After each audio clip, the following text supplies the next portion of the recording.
これから8月26日、吉田寮立ち退き訴訟裁判報告集会を始めます。本日司会を務めます、寮生の松村と申します。よろしくお願いいたします。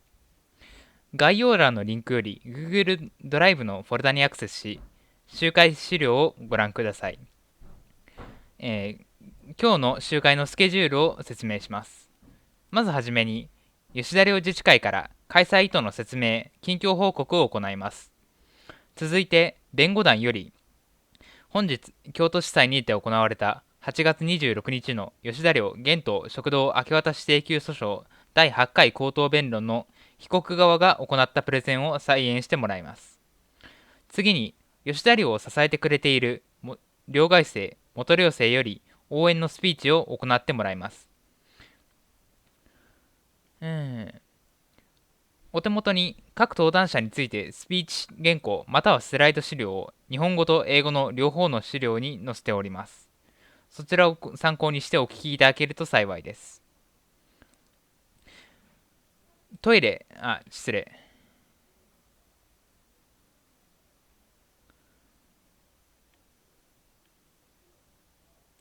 我々吉田寮、うん、我々吉田寮裁判報告集会実行委員会は、立ち退き訴訟について、また、兄弟や吉田寮の現状について、より多くの人に知ってもらいたい。そういう思いで、口頭弁論後の再報告集会を開いております。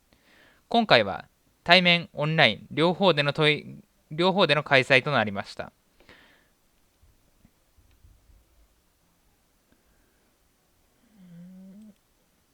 8月26日の対面集会については、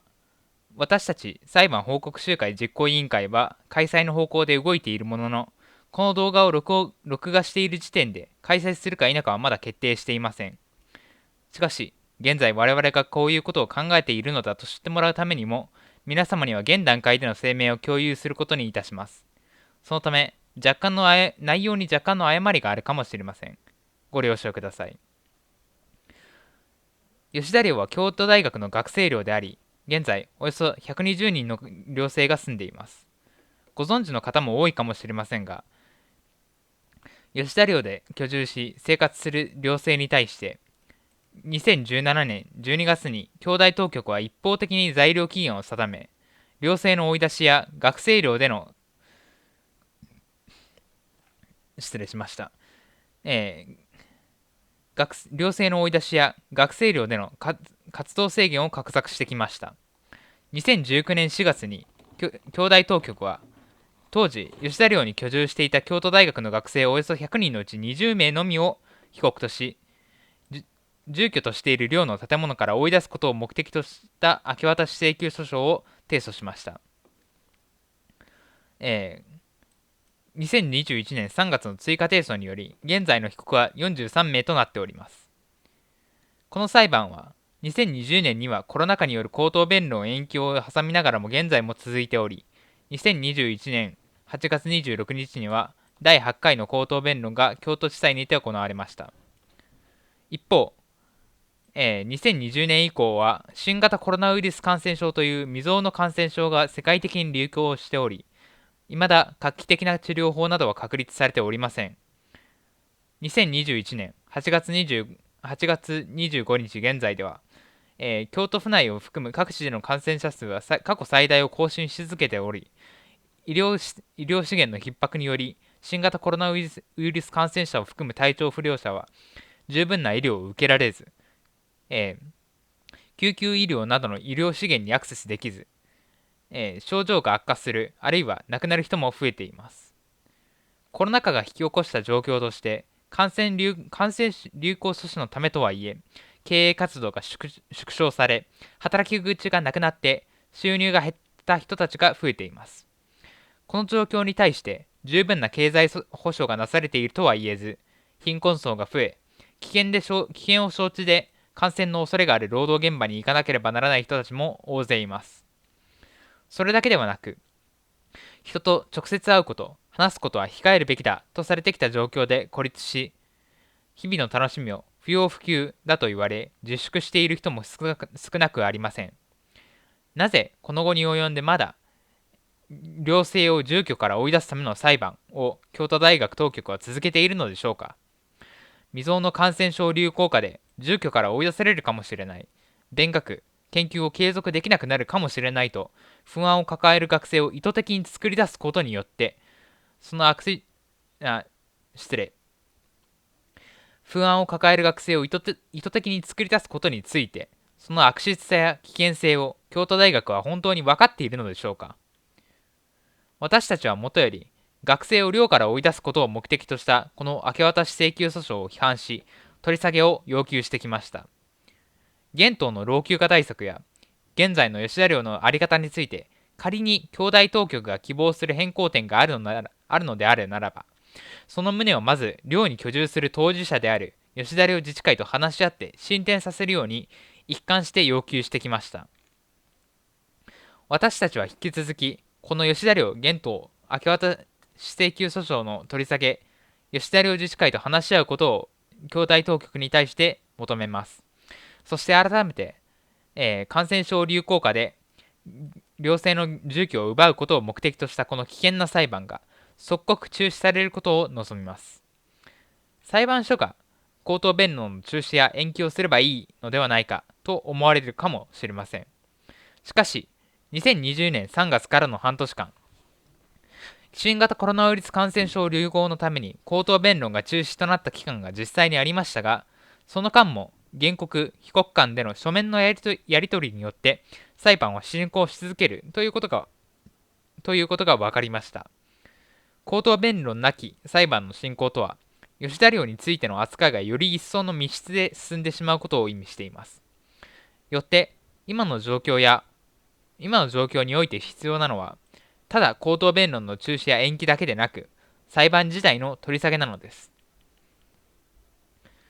吉田寮は、京都大学学生の福利厚生施設としてだけではなく、広く学内外から人が集い、協力して自治活動を行う地域のコミュニティスペースとしての役割も担ってきました。2017年12月の京都大学当局による寮生追い出しの材料期限通達以降、吉田寮での自治活動を共に担ってきてくれた人たちや、新たに関心を持ってきてくれた人たちがたくさん吉田寮の存続を願って取り組んだり支援をしてくれたりしました。現在、京大当局に起こされている現当食堂明け渡し請求訴訟は、当事者を原告と被告に限定し、当事者外とされた人たちからの関わりを難しくしたり、裁判で行われていることについての情報を遮断したりしてしまう性質のものです。私たちは、このように吉田寮に関する当事者を訴訟的当事者に限定してしまう状況に抗い、裁判で提出された書面や進行状況に関する情報を、広く発信し続けるために、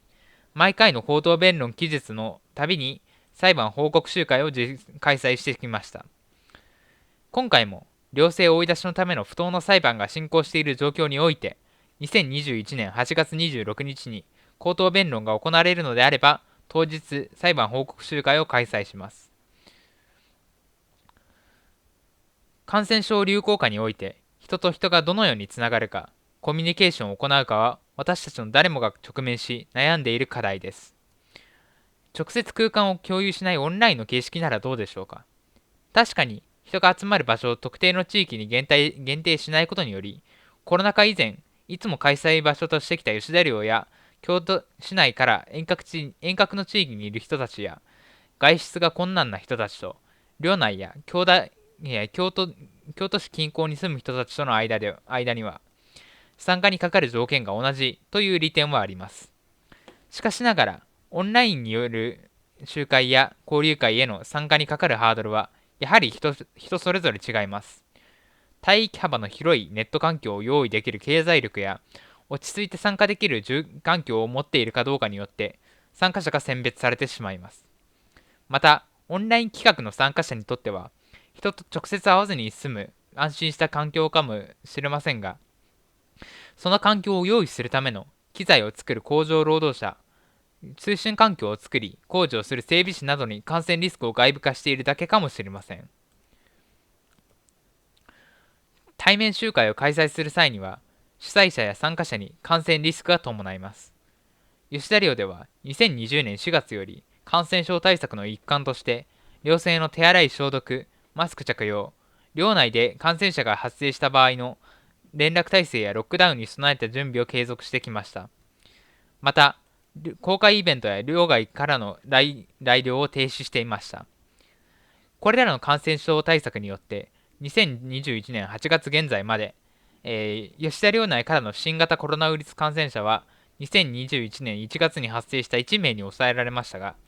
同時に吉田寮の情報を寮外へ伝える力が弱くなり、関心を持って吉田寮を支えてきてくれた多くの人たちにとって寮に関わりづらくさせてしまう効果もありました。この状況を危惧し、2021年6月から公開イベントの受け入れ再開、寮外生の来寮停止の緩和といった方針を寮自治会として決めましたが、昨今また変異株の流星により感染リスクは上がっています。対面集会については当日まで中止の可能性があると宣伝してきました。8月25日夜の段階で吉田寮内からの感染者が出ていないこと、また残念ながら8月26日の裁判が行われるのであれば、対面集会を開催します。新型コロナウイルス感染症の拡大に伴い、両自治会が主催する裁判報告集会について、吉田寮自治会感染症対策ガイドラインに基づき、吉田寮生が新型コロナ陽性または濃厚接触者となった場合、あるいは吉田寮生に発熱などの体調不良者が出た場合は、原則として中止または延期の判断をするものとします。吉田寮自治会主催の報告集会について、中止または延期を決定した場合は、すぐに SNS やウェブサイト等でご案内いたします。また、吉田寮自治会で事前に制定した公開イベント開催時のガイドラインに基づき、厳格に動線を限定し、30分に一度換気を行い、万が一新型コロナウイルス感染者が出た時のために、参加者の連絡先を記録するなど、我々に行うことのできる対策を最大限行います。これらの対策を行っても、感染リスクがゼロになるわけではありません。参加される皆様は、ご自身で引き受けられるリスクについて判断した上で、ぜひお越しください。続いて、集会の諸注意です。失礼しました。それではまず、吉田寮自治会からの近況報告です。2021年秋の新入寮生募集の時期が近づいてきました。今回も新党に限定し、新入寮生を募集します。詳細については、吉田寮公式サイトの入寮案内のページを見てください。昨年は開催を断念した吉田寮祭ですが、この秋の開催に向けて準備を進めています。主に吉田寮内のさまざまな場所で、有志が企画したさまざまなイベントが催されます。寮内外の交流の機会として非常に貴重なものであり、このコロナ禍においてでも開催する意義は大きいです。現在の予定では、10月の2日、3日、9日、10日を日程としております。ただし、この夏で感染症の流行に関する情勢が変化してきているということもあり、それに対応して日程を変える可能性もございます。寮祭の開催にあたって感染症予防には特に注意を払っておりますが、ここで吉田寮が取り組んでいる感染症対策についてご案内いたします。これまで吉田寮では、手洗い、換気、咳エチケット等について注意喚起をビラを通して行ってきたほか、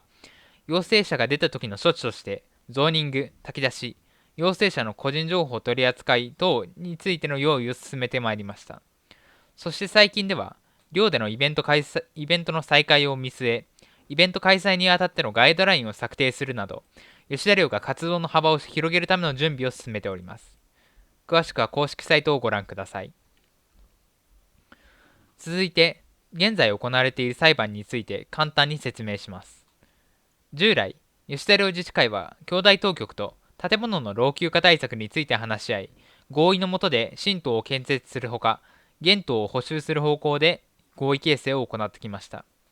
この合意形成の際用いられたのが確約書と呼ばれる文章であり、これは後ほども説明しますが、そこには吉田寮に関する問題は当事者間の話し合いで解決しようという内容が盛り込まれております。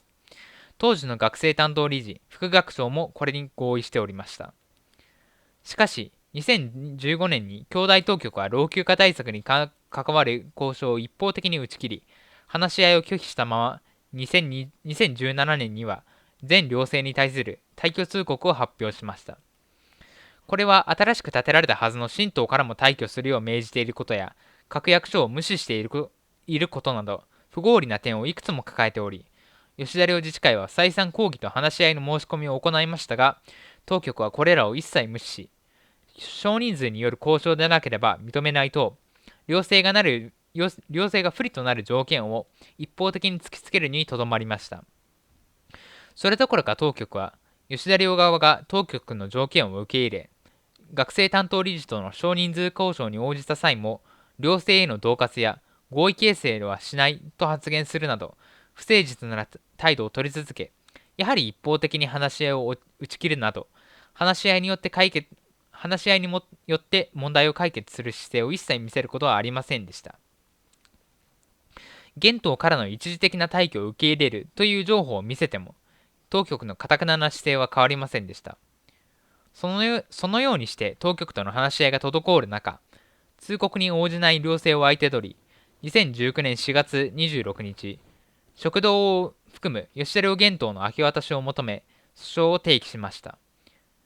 吉田寮生を立ち退かせて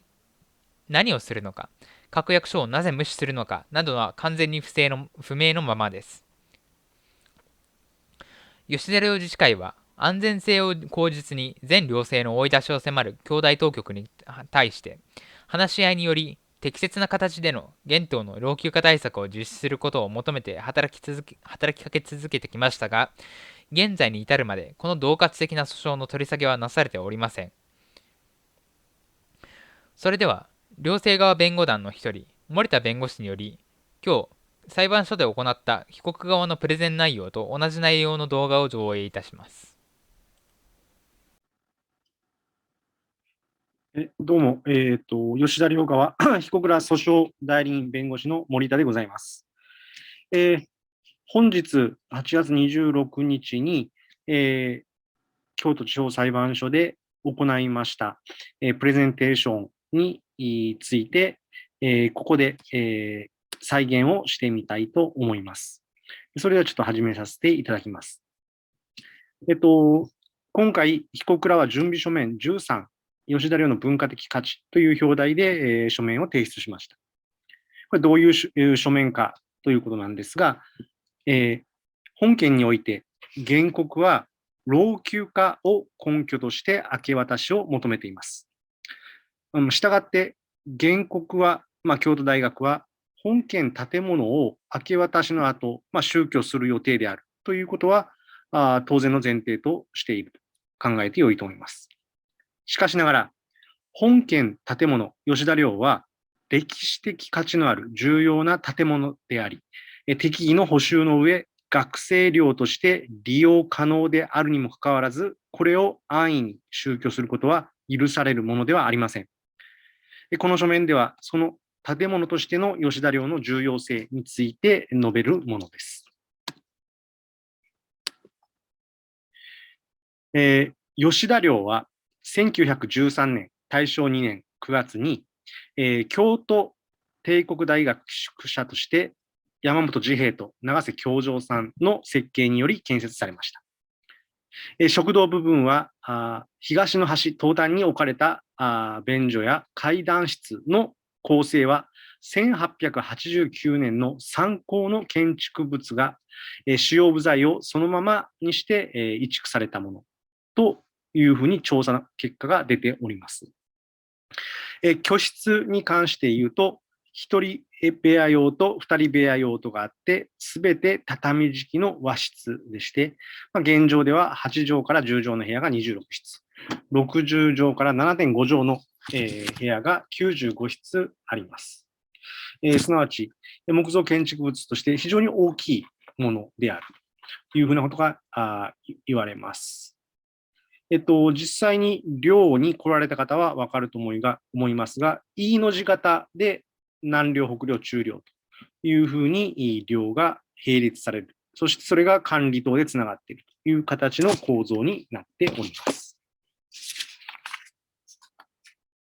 1889年の部材が使われているトイレ、そして階段室の部分がこのようなものになっていますが、これらは現在でもなお寮生の営み、生活を支えているものであります。続きまして、建築史的な価値について述べたいと思います。まず、そもそも現在まで寮舎、大学寮として使用されている遺構、まだ吉田寮が使われているので遺構というのはどうかと思うんですが、遺構としては吉田寮が最古のものである。そして、この吉田寮というのは明治期を通じて完成される木造学校建築の手法を応用したものである。明治前期の建築技術を知る上で貴重な資料であるというふうに評価されています。それでは具体的にどのような衣装、工法が使用されているのでしょうか。余談ですが、私も、96年から吉田寮に4年ほどいましたが、実際に生活の基盤として住んでいた時には、それは建築物としてどのように他と違うのかということについては全く興味がなくて、今回の書面を作成するにあたって、改めてその部分に着目して、吉田寮というのをちょっと見て撮影をして回ったのですが、やはりそうやって興味を持って細部を見渡すと、非常に興味深い点が何点もあって、今回紹介する部分以外にも、いろいろな箇所が、やっぱり今、新しく建てられるような建築物とは造作が違うということで、非常に興味深いものとなっております。具体的に、建築士学会の要望書等で指摘される部分について今から紹介していきます。まずこの左側の画像、これちょっと読み方は悪い。下見板張りの外壁、額縁を巡らした引き違いガラス窓というふうに説明されていますが、この外壁部分の板の張り方ですね。これが下に開いているような板張りの仕方。そしてこの窓なんですが、この窓に額縁のようなものがついているというところが、現在の建物ではほとんど見ることができないかと思います。また右側の画像、この、窓ガラスじゃなくてその上の部分ですね。ちょっと、井戸の井の字のように、交差している、クロスしている木の部分があるんですが、この漆喰壁に、配されている木軸によるデザインというのも、これは意匠を凝らしたものである。非常に珍しいということがあります。確かに、いろいろな建物、そんなに注目して見てきたわけではありませんが、このような意匠というものはちょっと見たことがないなという気がしますね。で、ちょっと画像一緒ですが、この左側の軒天井、そして右側、片はめの擁壁、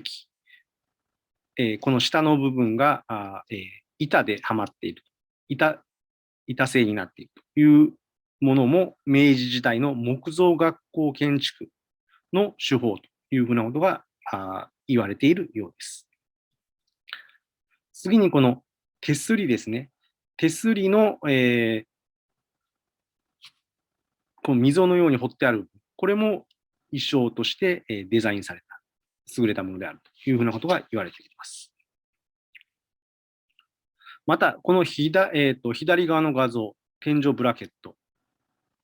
に関しては、明治期の衣装を感じることができるものと思います。また、この玄関部分ですね、半切り妻に作って妻面を見せ、正面性を強調する手法は単純な構成の中で、衣装的配慮が施されているものと評されています。すなわち、シンプルではあるのですが、そこに、切妻屋根、半切妻屋根というらしいんですが、その半切妻屋根を作ることで、それをデザインとしているというふうなもののようです。このように、吉田寮は、それ自体文化的な価値を有しているものというふうに評されています。しかしながら、この吉田寮の重要性というものは、これを自社仏閣のように凍結保存して、それを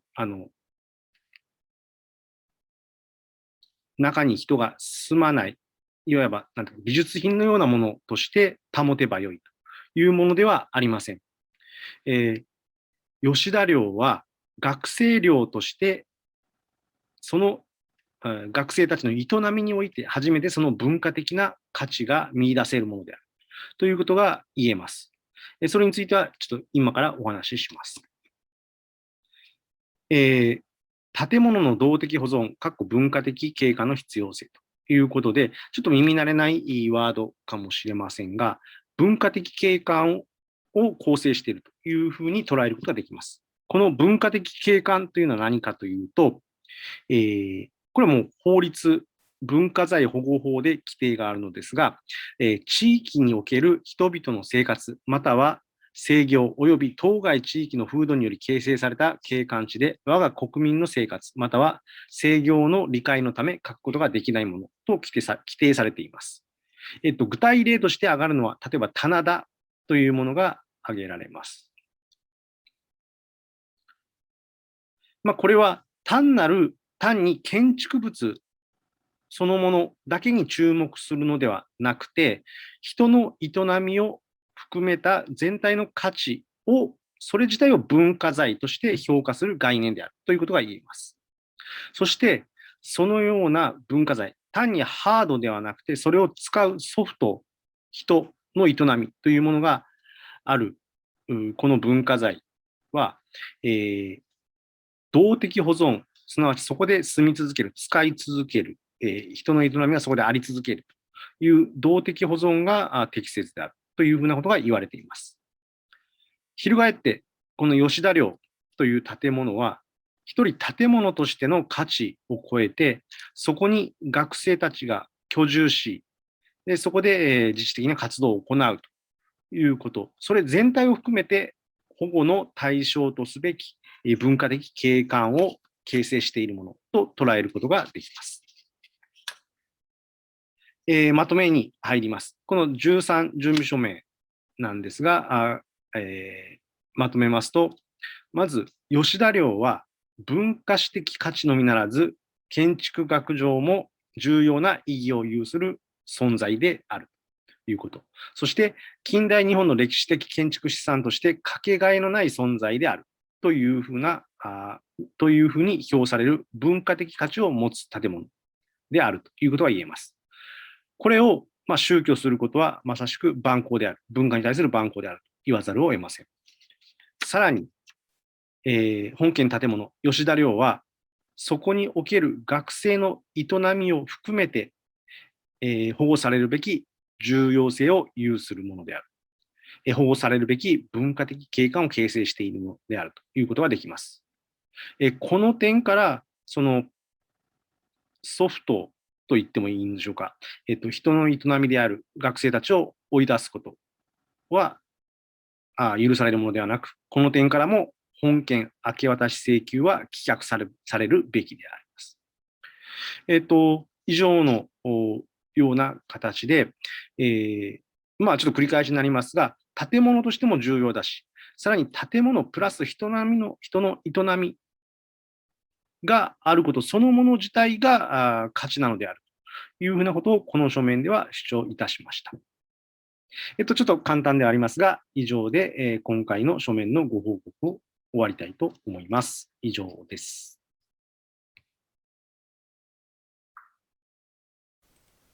ありがとうございました。続いて、吉田寮を支えてくれている人たちからの応援スピーチです。今回の応援スピーチは、どちらもビデオメッセージを上映するという形式になります。登壇者のザンさんは徳島、高橋隆太郎さんは東京の在住です。新型コロナウイルス感染症以前は京都まで裁判や集会に駆けつけてくれたり直接会って交流していた方々です。2020年からはコロナ禍により都道府県をまたいで移動して直接会う機会を作るのは困難になってしまいましたが、オンラインで開催した集会や交流会に継続して参加し続けてくれていました。これまで裁判報告集会では吉田寮のある失礼裁判報告集会では吉田寮のある京都市内や近辺在住の方の登壇が多いという傾向がありましたが、オンラインでのイベント開催が主流となっていく中で、打ち合わせや登壇のやり方は遠方に住んでいる方たちと、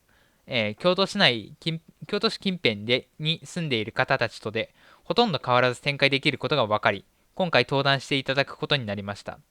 やや長い時間の上映にはなりますが、お聞きください。まずはじめに、ザンさんのスピーチです。ザンさんは、両替生として吉田寮に関わり続けてくれており、2017年の在寮期限通告以降、ことあることに京都に駆けつけてくれては、吉田寮自治会の乗船活動や執行官による仮処分に立ち会ってくれました。裁判が始まってからは、傍聴や集会に参加してくれています。また、この後の、失礼しました。それではお願いします。ザンという名前で活動しています。今住んでいるのは四国の徳島です。私が吉田寮に関わったきっかけは、関西区や映画祭というイベントの当日スタッフをやっていた時に、兄弟生のスタッフと知り合い、その方の知り合いが吉田寮生で、その寮生とも知り合いになり、親しくなって吉田寮に遊びに行くようになったというものです。その寮生の友人からこのスピーチを頼まれてから、原稿の締め切りまでの2週間、悶々と過ごしました。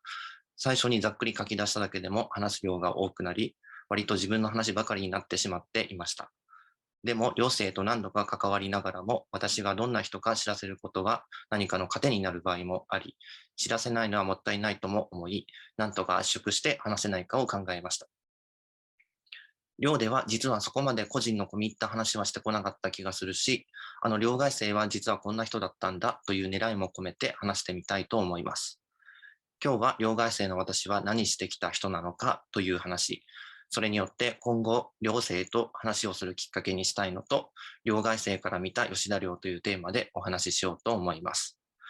個人の情報のコントロールは必要ですが、私は今回は意識的に私の情報を出してみようと思っています。原稿を準備しながら話したいこと、伝えたいことがたくさんあることに気づきましたが、なんとかまとめました。まずは私の話になります。私は出生時に割り当てられた性別が男性で、幼い頃から大学生の頃までの間で、私自身がトランスジェンダー女性、つまり出生時に割り当てられた性別が男性で、女性として人間を歩みたいというあり方であったり、ゲイ、つまり男性同性愛であったりと、紆余曲折した後、結局どちらなのかと悩んでいたところ、女性でも男性でもある、女性でも男性でもない、あるいは男女の間という位置づけの意味で主に使われている X ジェンダーという言葉を知ってこれに落ち着きました。その後、X ジェンダーという言葉から徐々に距離を置くことになり、最終的には一言で表したかったり、誰かに知らせるためのキーワードとして挙げたい場合として、クイアという言葉を使っています。クイアはそれまでセクシャルマイノリティを侮蔑する言葉でしたが、このクイアという言葉を言われた本人が逆に名乗りとして使うことで、その侮蔑の効果を転じさせて本人をエンパワーすることを狙った言葉です。私はそれまでセクシャルマイノリティという枠組みやトランスジェンダーや X ジェンダーの自覚から自分に男性特権があることに無自覚でした。シスジェンダー、つまりトランスジェンダーではない出生時の性別も生きようとする性別も一致している男性の話でしょと。しかしそうではないんです。シスジェンダーの男性に限らず、トランスジェンダー、X ジェンダーにも関わってくる話です。関西区や映画祭のスタッフの会議などの活動の中で、私は自分の男性特権に向き合うことになるシーンがあったのですが、それはとてもきついものでした。というのも、自分を男性と認めてしまう。過去、これまでの自分のあり方、女性でありたかったという気持ち、いっそのこと、女性、男性、どっちでもあるということにしようといった悩んだ結果の生き様を否定しかねないという気持ちがあったからです。指摘された時はびっくりで、寝耳に水だけど、それって本当に自分に男性特権の自覚がなかったということだと思います。その時同じくスタッフをやっていた両性の友人が紙に書いて渡してくれたものがあります。男性特権を持っている人、not イコール男性であること。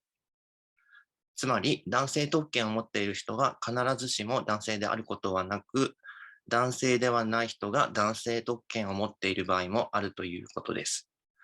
渡された当初はその書いてある意味がわからなかったんですが、家に貼って眺めてからだんだんわかるようになりました。他にも書いてくれた文章がありますが、割愛します。それからもその両性がしようとしている正義に私は触れ、その重要さを体感していきながら、マジョリティであるということの自覚は逃げるべきではないと思い、本当に徐々にですが、何年もかけて男性特権を自覚していっている状態だと、私は自分のことを思っています。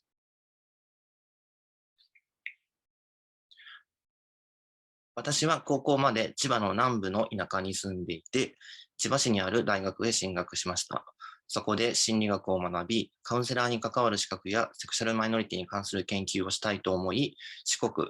徳島にある鳴門教育大学の大学院へ進学しました。ちょうど東日本大震災のあった2011年に卒業と入学をしました。鳴門教育大学を選んだのは、臨床心理学でセクシャルマイノリティについての研究を扱っている教員が日本全国そこにしかいなかったためです。そこからその大学院でセクシャルマイノリティに関するコミュニティとしてサグ徳島が発足するようにことになり、研究もしながらセクシャルマイノリティに関する活動を積極的にするようになりました。例えば、サグ徳島、徳島カラーフリー文化祭、関西レインボーパレード、関西クイア映画祭、アイダフォ、ツイッターの関わりで開催した各オフ会、シンポジウムや講演会、様々に活動をしました。今では LGBT あるいは LGBTQ、LGBTQs などといったように呼称されていますが、私は明確にこのような呼称には反対していますし、なるべく使わないようにしています。レズビアン、ゲイ、バイセクシャル、トランス、クエア、クエスチョニングのカテゴリーの頭文字を取っただけの名称の危うさを何も感じないのか、そこに書かれていない性のあり方を軽んじているということ。結局、セクシャルマイノリティの中でも目立ったり多いとされる性のあり方だけを取り上げてしまっていること。それはマジョリティの話でしかないこと。そこに私はいるのか、誰かは含まれているのか、そういった問題があります。なので、私はセクシャルマイノリティという呼称を使いますし、わかる人にはクエアという言葉を使う時もあります。しかし、未だに正解はないと思っています。活動していく中、それまでは、セクシャルマイノリティについての偏見、差別問題、自身や周囲の経験についてのみしか私は知りませんでした。しかし、活動をしながら知り合った人々、友達たちとの話の中、それは吉田良生との話も含めたものですが、セクシャルマイノリティの他にも様々に差別と偏見の問題があることを知っていきました。女性差別問題、在日コリアンへの差別問題、差別部落への差別問題、海外にルーツのある人々への差別問題、精神疾患、発達障害、知的障害、身体障害、視覚障害、聴覚障害、障害者への差別問題、被爆への差別問題、野宿者への差別問題、アイヌの人々への差別問題、沖縄の人々への差別問題、宗教と信仰への差別問題、ナイトワーカーへの差別問題、セックスワーカーへの差別問題、アレルギーを持つ人々への差別問題、ヴィーガンへの差別問題、化学物質過敏症への差別問題、まだまだ挙げきれないほどたくさん。この社会あるいは男性は女性をどう見なしていますか？愛国主義による壮絶なヘイトを知っていますか？生まれた土地の要素だけで就活で落とされたり、付き合いを認められなかったりすることを知っていますか？見かけで人種や第一言語を判断できると思い込んでいませんか？イベントの開催でバリアフリーを考える、情報保障を考える、誰がマジョリティか考えたことはありますか？戦争や放射能汚染を考えること。何とかして路上や公園で生きている人の場所をなぜ奪うのか。なぜ先祖の遺骨を返してくれないのか。基地を作って自然を破壊するのはなぜなのか。その人にとっての必要な習慣や装いをどのように見なしているのか。誰かが言う生きる世界が違うということはどういう意味で言っているのか。性について自分で選択するということ。食べられるものが限られるということ。その対処を知ること。生活の内部に密接に入り込んでいるものによって実際に苦しんでいる人がいるということ。そして忘れてはならないことですが、ある差別問題に関わりながら他の差別に加担してしまっている場合がある。つまり、ある差別問題については解決しようと取り組むものの、別の問題については差別してしまっていることがあるということです。さらに問題が二重三重になっていたり、人によっては2つ以上の属性でマイノリティであったり、片方の属性のコミュニティではもう片方の属性に関わる問題が軽視されていたりすることもあります。列挙したこれらは私の発想が本当に拙いもので限りです。でも、ここまで私が私を連れて、あるいは私と共にいてくれた誰かと歩んできたことを思い出す限りだけでも伝えたいと思いました。すべてをきちんと把握できているかというと、私はまだまだできていない自覚はありますし、私はすべては抱えきれていないと思っています。大学院から今までについての話ですが、大学院修士の後は1年博士浪人をして、大学院の博士課程に進みました。ただ、就活もうまくいかないし、海外で学会発表に出てみたりはするものの、査読付き論文も全然取らないし、それじゃあもう休学しておこうと休学していました。ところが、何やら大学側から通達がないまま、休学が期日を迎えて、復学状態にされてしまっていたようで、突然の授業料を支払えず、そのまま期日を待って、学籍が除籍になりました。活動内でのトラブルも出てきたり、当事者を鴨にして高額請求するセミナー講師が出てきたり、それを野放しにする組織やセミナー講師に対して、段ボールの立て看板を背負って人を繰り広げたんですが、どうにもなりませんでした。などといろいろあって、活動拠点を徳島市内に移して、知人に仕事を紹介してもらって、老人ホームの清掃員として働きました。それも1年経ったぐらいからか、仕事そのものとか、パートナーとの関係性とか、様々な複合的なストレスで、動悸、息切れ、冷や汗、倦怠感、完全に体が動かなくなるという症状から、心療内科のあるクリニックを受診しました。給料も全く足りていなかったので、生活保護を申請して、受給開始から数ヶ月後に仕事を辞めました。ここら辺からセクシャルマイノリティについての活動はあまりしなくなってきました。今は回復してきたので、生活保護のまま非常勤で出身の大学院の教務サインをしています。様々なマイノリティの人々が集まれる大人の居場所としての活動にもなっている子ども食堂のワイワイのスタッフ、ワイワイでの学習支援、地域の児童館に関わることもしています。私はこんな感じの人間です。やっとなんですが、次にここから話すのは、私が吉田寮に関わってどんな印象や気持ちを持っていたかについてです。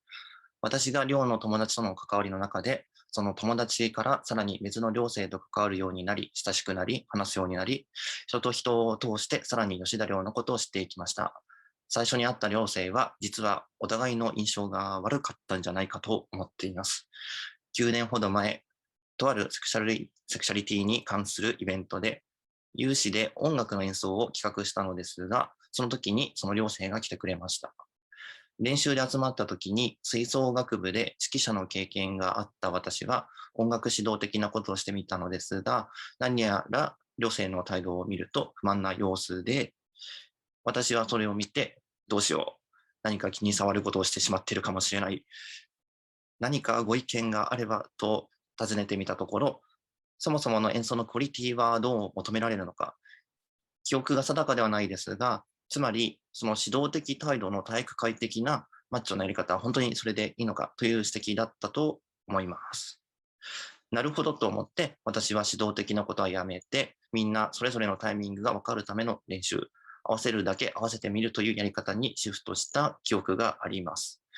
振り返れば、それまでの私は指揮者をやったことがあるからって一方的に指導的なやり方をする傲慢さがあったのだと思います。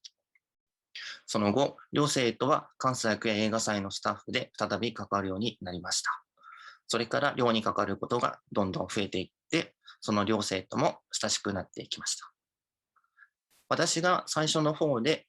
寮に遊びに来る、泊まりに来るという時何を思っていたか、住んでいる寮生に違和感を持たせてしまったり、不信感を持たせてしまったり、自分がお客さんになってしまうということを避けるために、なるべく寮のことを把握するようにして、馴染むようにして邪魔にならないよう、もういいっそ、あたかも寮生のふりをして、いかに溶け込むかを考えたこともありました。とにもかくにも人が生活する場にお邪魔しているわけですから、そのことをずっと考えて何かできることはないかと思っています。それを考えると、寮外生という言葉を知ったとき、少しほっとしました。寮生じゃないけど、寮に関わる人がという意味が与えられて、そのように周囲から見なされるのは、より寮に関わりやすくなります。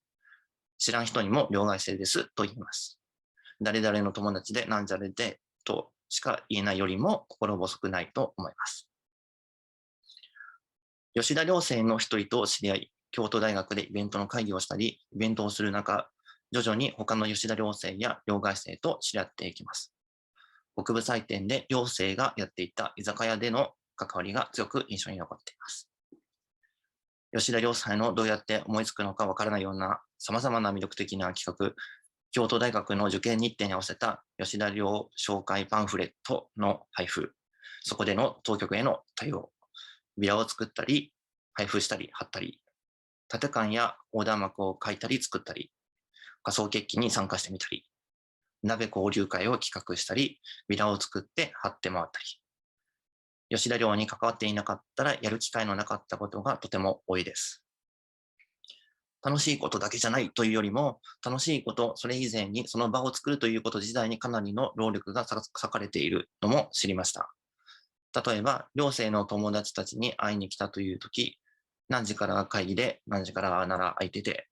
というシーンがよくあります。寮の場でもなくても、私が自宅にいて友達と通話しようという時でも会議があるから、割と深夜から通話するということもあります。吉田寮を吉田寮として保っていくためには、それだけ時間を割いている人たちがいて、暇というわけではない、労力を費やして場を作る時間を作っているのが私は分かりました。もちろん会議ある人、ない人もいるわけで、かなり暇にして一緒に朝までお酒を飲みながら過ごした寮生との思い出もあります。吉田寮に憧れる気持ちもありますし、友達がいる分住んだら楽しそうとも思っています。ただ、そういった環境や生活のその維持のためにかなりの時間や労力を費やすこと、明らかにはっきり意見の対立する人、あるいは何かしらの感情的な側面を伴う人と共同生活をしていくこともあると思います。私にとって精神的にそれはとても厳しく難しいと思っています。そのこともあって、うまいこと両外生として関わっていくことを考えています。人と人がおしゃべりをしたり、同じ場にいたり過ごすというとき、そこにある権威性に自覚的になること、上下関係や強い立場にあるのは誰なのかを意識すること、そのことを積極的に解決しようと吉田寮生は試みていると私は関わっていて思います。もちろんそうでもなく受動的な寮生もいると思いますし、私の観測範囲が一部でしかない偏った見え方とは思います。甘んじて上下関係を受け入れてしまうことは私たちはしばしばあります。私も権威には弱くて、雰囲気や状況に合わせてしまうことがありますが、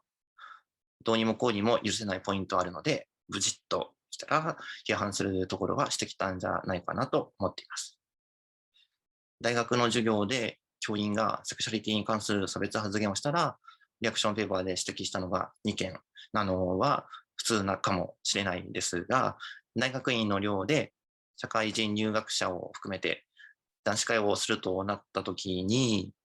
その人の妻についての女性差別発言があって、それについておかしいことを指摘していたら、相手が怒りを表しておしぼりを投げられた時もありました。でもそれも主に自分一人で対応せざるを得ない時だったとは思います。吉田寮生が抗ってきたことについて、例えば、吉田寮自治会や寮生、寮外生の何人かで大学当局へ寮費を渡しに向かった時があります。いつも受け取ってはもらえないのですが、みんな毅然とした態度で職員へ立ち向かっていて、きちんと言うべきことを言う。別の大学ではあるものの、私が大学生の時にはそんな経験をしたことはありませんでした。でも、偉い人と自分が思ってたり、職員だったり、教員だったりする人にも異議申し立てをして良いのだということを改めて実感しました。どんな立場の関係性でもおかしいことはおかしいという、その大切さを再確認しました。ここからは、やや視野を広げて京都大学についての話です。京都大学って頭いいところなんだな、あるいはそれと同時に権威性があると気づいたのは、関西クエア映画祭や映画祭を通して吉田寮に関わってからのように記憶しています。私は千葉の南部の田舎の高校生の時、進学先ということを考えたら、周囲のクラスメイトにしても自分にしても、大体は関東にある大学を考えるものでした。千葉の田舎にいるのにわざわざ他県の田舎の大学に行くのは、よっぽど国公立大学で安く済ませたい場合で、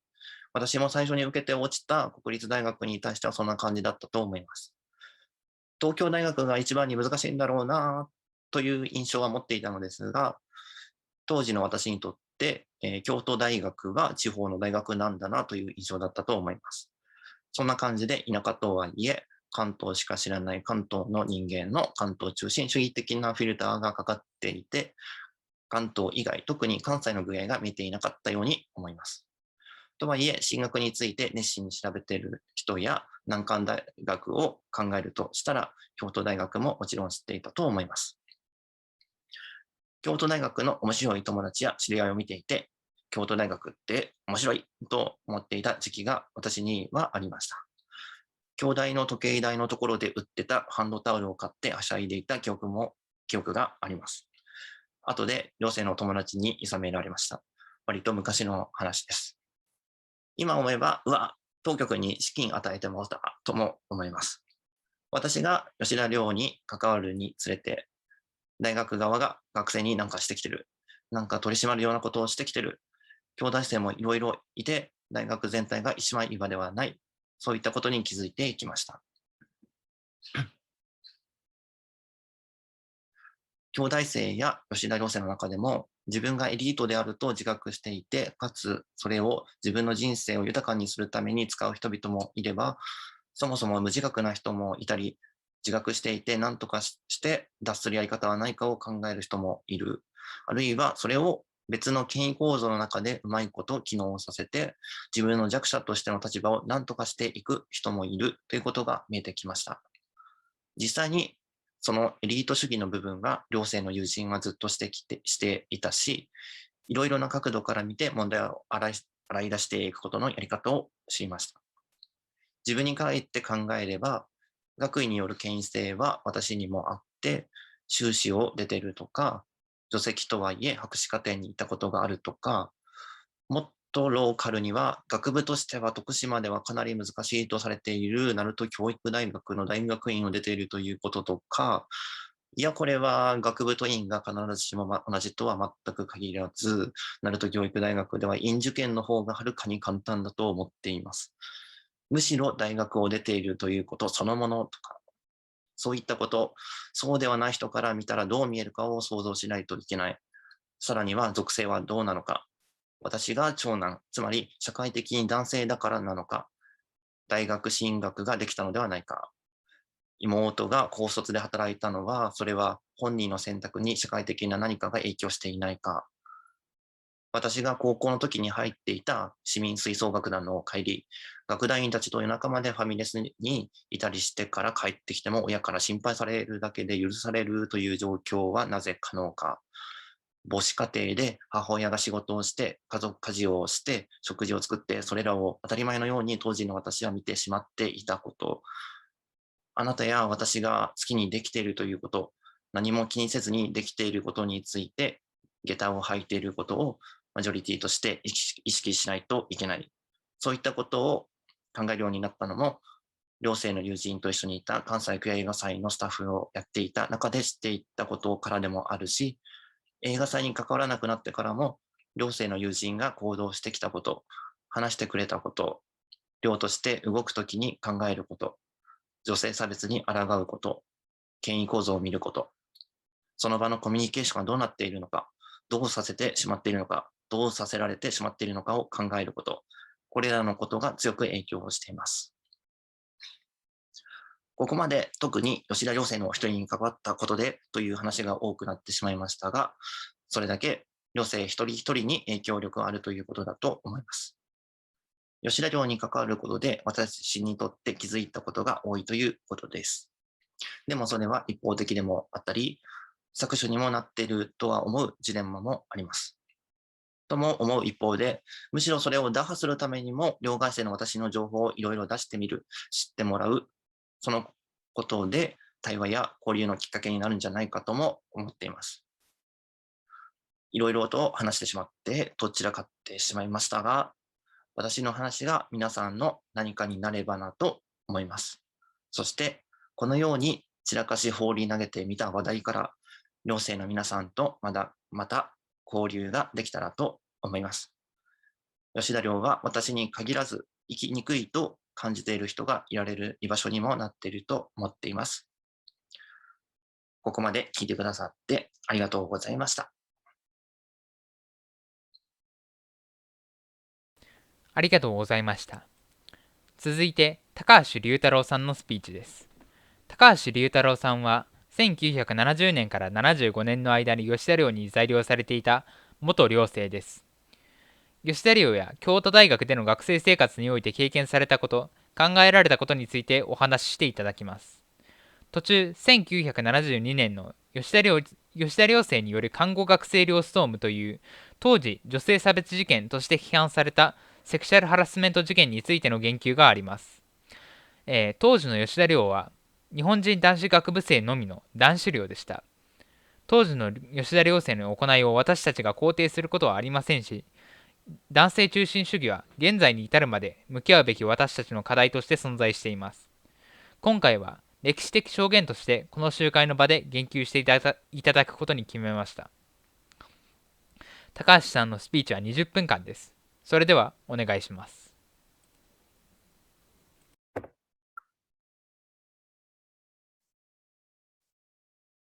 皆さん、こんにちは。私は1970年から75年まで吉田寮に在寮した高橋龍太郎と言います。今日は私の感じるところを公と死をめぐる葛藤の歩みと題しましてお話ししたいと思います。多くの人に出会い、そして、信頼し得る関係があります。その中の一人で、今は廃業した喫茶店の店主と先日話をしていたとき、彼女は、兄弟で吉田寮になければ医者になっていなかったんでないのと言いました。その世を寝ながらふと、確かに、そうだったかもしれない。でも、医者にならなかったら、会社員はとてもやれないし、特別な才能もないし、生きていくのは大変だったろうな、と、その頃のことを思い浮かべました。医学部を卒業して医者になるのは当たり前のことですが、当時の私にとって当たり前とするには、吉田寮での成熟する時間が必要でした。その一例は、昨年1月に掲載された兄弟新聞への寄稿文で触れています。廊下のガラス窓が破損すると、学生部に何度も修理の交渉に行かねばならず、そんな時、自分で割ったわけでもないのに、との思いがよぎります。誰がやったかを見つけても、割れたガラスは元に戻らないし、放置すれば快適ではない。直すための交渉という役割がある以上、やるだけのこと、という共同生活の中の自分の連続性を受け入れました。もう一つのエピソードとして述べた1972年3月8日の看護学生寮ストーム。このストームというのは何人かの吉田寮生が酔った勢いで、女子学生の寮に押しかけたということでありますけれども、その時もある党派を中心に女性差別事件として糾弾され、当時自治会執行委員長だった私は責任者として矢面に立たされました。このストームという行動は吉田寮や熊野寮の寮生によって兄弟女子寮や看護学生寮に対して時々行われていたようですが、私たちの中で疑問の声は上がっていませんでした。今振り返れば、身体的暴力事件まで行くことがなかったことを理由に問題にしていなかったんだと思います。この時も自分は加わっていないけれども、寮の責任者の立場である以上、他にやりようはないと糾弾を受けました。吉田寮食堂で開かれた糾弾集会では、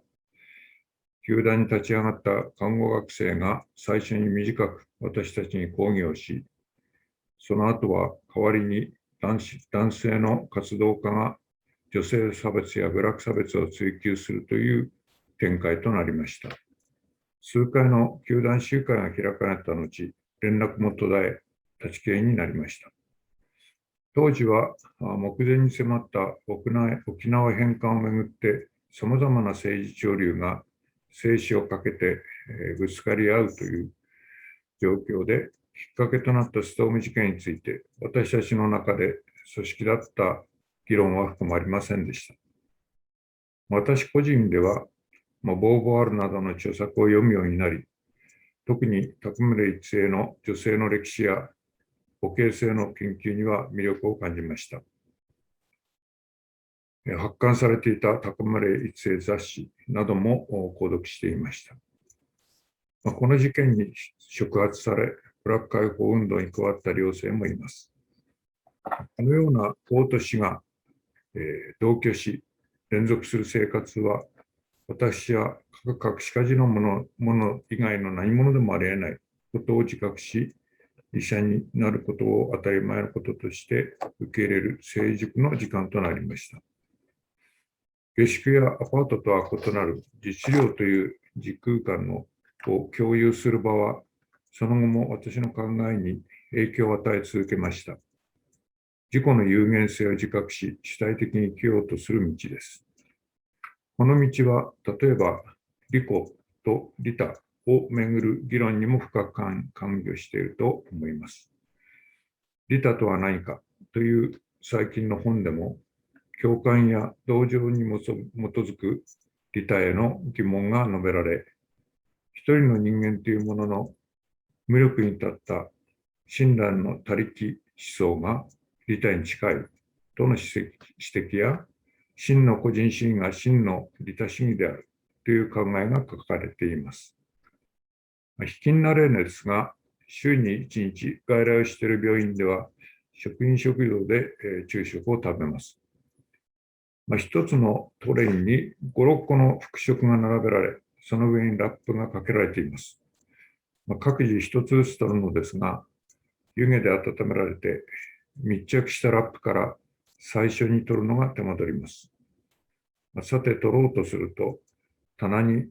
並んだトイレは大抵空になっているものか、まだ一つも取られていないものです。職員の多くは、すでに誰かがラップを外したものから取っていくようです。私は空のトレイを片付けて、新しいトレイのラップを外して一つ取ります。この時、下のトレイのラップがくっついてくるため、動かす方向とゆっくりとしたスピードが大切です。他の職員は私よりも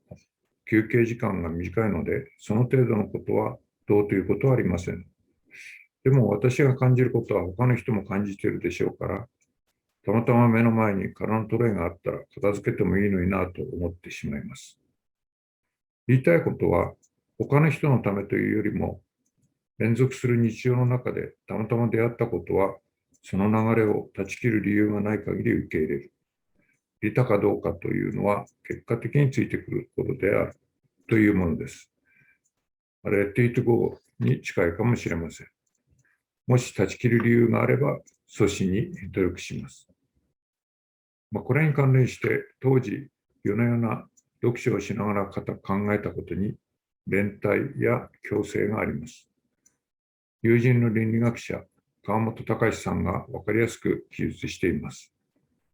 川本さんは、詩人石原義郎のシベリア強制収留所生活での経験から強制について考察しています。極度の物不足で食器は2人で1つ、毛布は1人1枚の生活の中、ペアを組んだ相手と食事の分配の工夫や寝方の工夫、毛布1枚を床に敷き、1枚を上にかけて背中を押し付け合って寝るというものですが、それを強いられます。石原はその経験を経て、人間に対する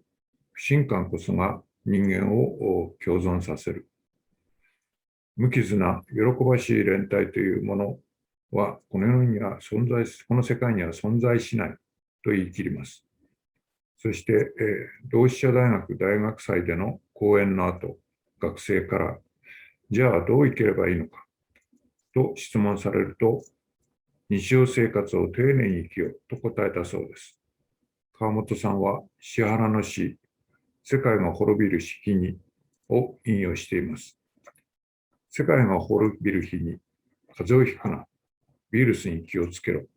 ベランダに布団を干しておけ、ガスの元栓を忘れるな、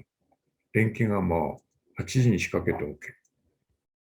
生活への配慮と世界滅亡が並列される観念とはどういうことなのか、どのように湧き出てくるのか、圧倒的な刺激を受けました。その後、この2つは並列されうることを理解し始めました。具体的には、真珠湾攻撃を受けた元アメリカ軍兵士と広島で原爆の被害を受けた方々の双方から聞き取り調査をした経験や、東日本大震災後に通っている気仙沼市で津波を経験した市民の声を通じてです。ホノルル、広島の調査に基づいて、KT モリスさんの手で朗読劇の台本が作られ、広島市とホノルル市の高校生などによって京都、広島、ワシントン、ホノルル、フロリダで上演されました。ある被爆者は私たちの聞き取りの後、爆心地近くの元安川に架かる橋を渡りながら、川の流れを見て、この川辺では夏になると子供たちが毎日川遊びをしていたんだよね、とポツンと言いました。また、2011年の震災発災後、1週間避難所に缶詰になっていた気仙沼の保健師は、交代要員が来てようやく自宅に戻ったとき、湯船に浸かりたいと心底思ったそうです。学部3回生に上がってからは、医学部自治会の活動に参加することが多くなりました。大学に入学してからは、クラスの自治会委員をやっており、政治活動組織としては、医学部闘争委員会、通称 M 党の一員として、1971年の附属病院新病棟移転阻止闘争に加わったり、医学部自治会委員長なども経験しました。また、竹本信弘経済学部女子の処分問題などをきっかけに、文学部、経済学部、理学部、農学部、そして医学部など各自治会が集まって全学自治会、同学会ですけれども、全学自治会の再編が図られた時期にも重なります。医学部自治会では、整腸剤、キノホルムによる薬害、スモン病患者、被害者を支援する活動や、労災職業病、医療機関労働組合運動への取り組み、精神病院改革運動などへの参加が盛んでした。当時、全国の医学部自治会の連合組織である全日本医学生連合、通称医学連も活発に活動しており、結成20周年記念として、細菌兵器を製造使用した731部隊のソビエトにおける裁判、通称ハバロフス裁判の記録、細菌専用兵器の準備及び使用の過度で起訴された元日本軍軍人の事件に関する公判処理。これは日本語版が1950年に発刊されたものですが、それを日本医科大医師会、自治会などが中心となって1973年に復刻出版しました。よく知られているように、アメリカ軍は細菌兵器の利用を考えて、京大出身の石井四郎部隊長を含め、一切不問に付しました。この復刻版は残念ながら大きな注目を浴びることはなく、1981年、作家の森村誠一が書いた悪魔の飽食によって広く知られるようになりました。私は、敵だから人体実験が許されるとした731部隊や、がん末期を迎えた昭和天皇へのありえないほどの大量出血。世界では外来治療が基本となっていたハンセン病元患者への絶対隔離、生涯収容政策など、日本の医学の歴史に残る相手によって例外を置く医療を批判します。長く関わっている高齢者医療においても、しばしば高齢による例外が行われますが、年齢ではなく、その個人の生き方や生活状況によって医療の在り方を考える実践に苦心しています。20年以上、学習院大学で、福祉の授業の一部を受け持っていますが、リアクションペーパーという学生の感想を読むと、このような話は医療や福祉をめぐって考える材料になっているようです。医学連では、東大や千葉大、東京医科歯科大、群馬大、長崎大、奈良県立医大、東北大などの学生と共同で、医学生ゼミナール、通称イゼミを開催したり、いくつかの大学と交流したことがあります。最終学年の医学部4回生、6年目ですが、その時になるとき、単位不足で、臨床実習、卒業試験が受けられない同級生がおり、卒業までに単位を取得すればいいのではないかという要求を掲げて、無期限ストライキに入りました。どの大学でも、特に医学部などでは、卒業を控えた最終学年の学生は、ストライキによる授業放棄へは強く反対するものですが、単独の1学年だけで半年以上のストライキを行いました。全員が留年する期限が迫った年末、同級生の T 君と私がストライキ解除を提案し、ほとんどの同級生は翌年3月卒業しました。中心的メンバーの多くは多分今でも私たちに対する反発を感じているかもしれません。100人近い同級生が医師になることを1年先延ばししなければならないわけで、このままそうすることはできないとの思いがありました。私は内科学の高等諮問が複合学になって半年留年し、翌年京都を離れました。この過程で30代で教授になったばかりの M 教授や Y 教授など、教授会メンバーと何度も話し合いを行いました。私たちの経験には、京大に残る文化も大きく影響していると思います。私は仙台市の出身で、高校時代の同期の多くは東北大学に行きました。1972年、全国に広がった学費値上げ阻止闘争の一環として、東北大でも封鎖などが行われ、多くの学生が1年間の留年を強いられました。今でも交流のある東北大学医学部出身の友人は、熱心な活動家ではなかったものの、やはり留年しました。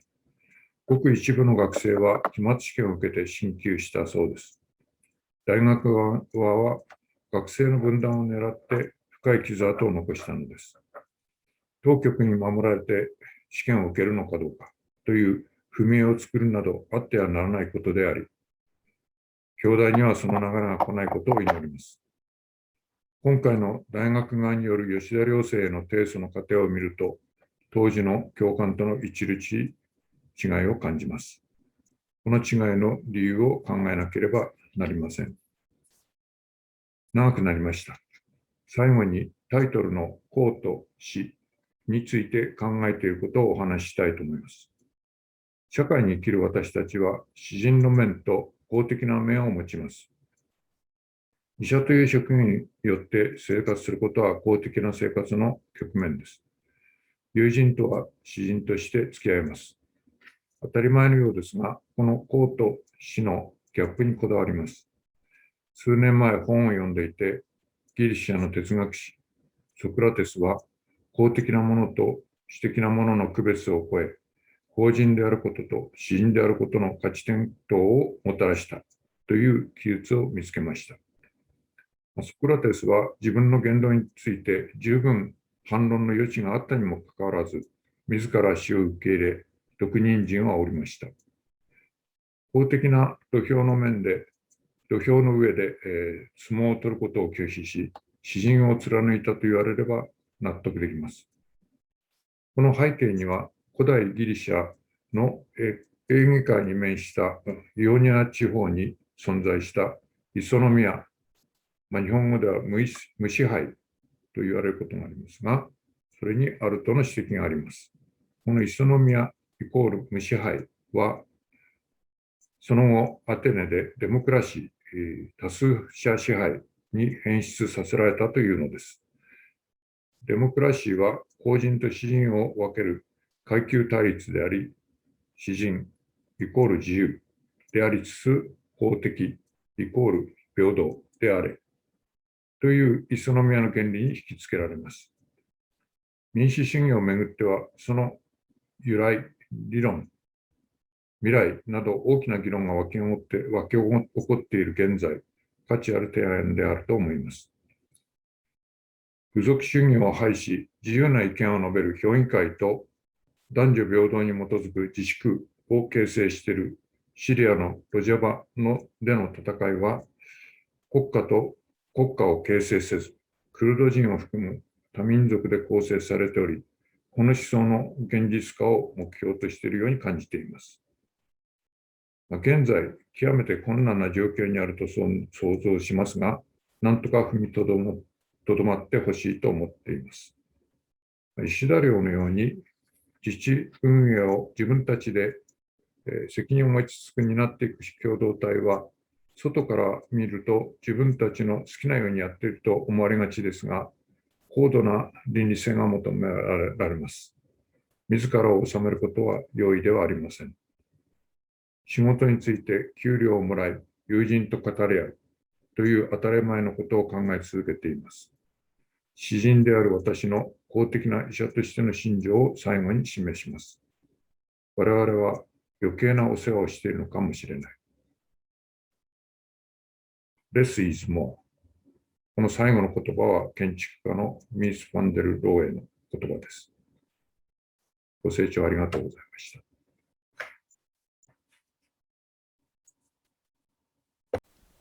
ありがとうございました。それでは、本日の集会はここで終了したいと思います。本日はお忙しい中、裁判報告集会をご視聴いただきありがとうございました。次回、第9回の口頭弁論は10月14日に行われる予定です。感染症の流行で、両外の皆様には吉田寮に足を運んでもらうことが難しい状況が続きますが、今後も情報発信に努めてまいりますので、どうぞ引き続きご注目、ご協力のほどよろしくお願いします。そして最後に、本日の登壇者の皆さん、どうもありがとうございました。以上をもちまして、吉田寮裁判報告集会を閉会いたします。最後までお付き合いいただきありがとうございました。